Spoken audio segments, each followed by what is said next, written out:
Hello, this is Todd Hubbs, agricultural economist at the University of Illinois. Today I'm talking about my weekly outlook from February 10th, 2020. Corn consumption showing improvement. Uncertainty regarding the Phase 1 trade deal and the impact of the coronavirus spread in China and all around the world has put pressure on commodity prices over the last few weeks. Corn actually weathered this relatively well, and we've seen March corn futures trading in a range between 375 and 395 since mid-December, with the highs of that coming back in December. But over the same period, we've seen consumption in some of the key use categories for corn improve substantially, and we've seen a pretty strong basis for this time of year across the Corn Belt. So I think corn consumption's improving, and it may hold the potential for a bit stronger corn prices as we move forward. And today I'm going to talk about where we've seen some of those improvements. Exports got off to a poor start this marketing year, but over the last few weeks we've seen net sales pick up dramatically. Over the last 3 weeks, net sales have been over 1 million metric tons, and that's the first time all marketing year we've seen that from the export sales report. And in this graph, I'm showing weekly total commitments for the last 3 marketing years. And you can see 1920 starting to pick up. It looks like it's coming down to what kind of second corn crop we're going to have in Brazil, or will the Chinese buy some? If we see some issues in the second corn crop, I think you could see corn exports pick up substantially in the second half of the marketing year. I expect them to pick up anyway. The massive amount of exports Brazil did in the latter half of 2019 has made corn supplies in Brazil pretty tight. They have strong domestic prices, and there's been a little bit of a shortfall in the southern regions in the full season corn crop, and there's been some delayed planting of the second corn crop in some of those southern regions as well. It looks like Central West is going to get their second crop corn in timely manner. The second corn crop in Brazil is a risky proposition, even when planted in a timely manner. So this opens up the scenario if we have a short corn crop in the second corn crop in Brazil, you could see corn exports have some real strength in the second half of the marketing years. We're the only ones basically with any corn left other than a little bit in Ukraine. Also, with the Phase 1 trade deal, China's not a big buyer of corn, but if they come into the corn market or the ethanol market this year, you could see some real support. So I'm optimistic we're going to hit the 1.775 billion bushel projections for exports this year. Even though it may not show in the February WASDE, I think the strength's out ahead of us in the export market.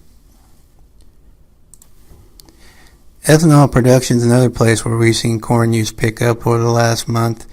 By my calculations, ethanol production in January was up around 4.6% over last year. We've seen well over 1 million barrels a day of production for a few months now, with real strength over the last month. And as this graph showing you, you can see how the 1920 marketing year has recovered from the poor start we got off to in September and October. Right now we're on pace to hit USDA's projection of 5.375 billion bushels of corn use. If we see any kind of pickup in exports related to China, I think we could exceed that number. We've seen weekly gasoline demand slightly below the pace of last year here in January, but we've still seen really strong ethanol production and use of corn in that category. I think we could see it continue into 2020, particularly if we see China come in on this Phase 1 trade deal.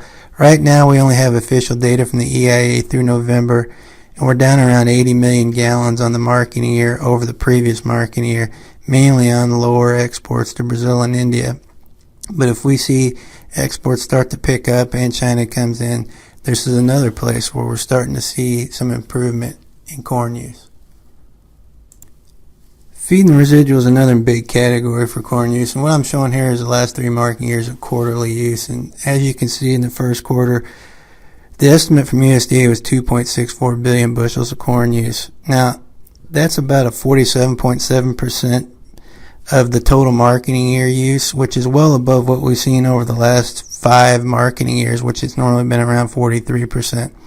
Some of this may be that 8% of the corn crop's still not been harvested, and we could see supply come down, which would maybe change this feed and residual number as we move forward.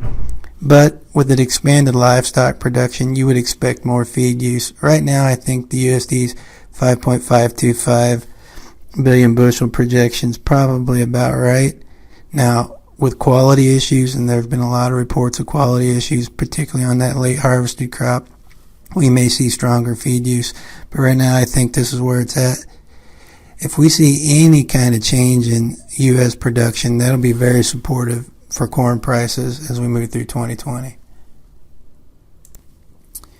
We've seen corn use improve over the last month in some of the major categories associated with the balance sheet. Now, if we see a short second crop in Brazil out of their corn crop, or a major adjustment in the 2019 corn crop from USDA for the U.S., or if we continue to see exports build, I think this is supportive for corn prices as we move forward. We're still seeing really strong basis across the corn belt, which belies a little bit the weakness we've seen in the futures prices. I'm of the opinion that maybe there's strength left in the corn prices. I wouldn't expect a miracle, but I think there's a place here for corn to improve over the next few months.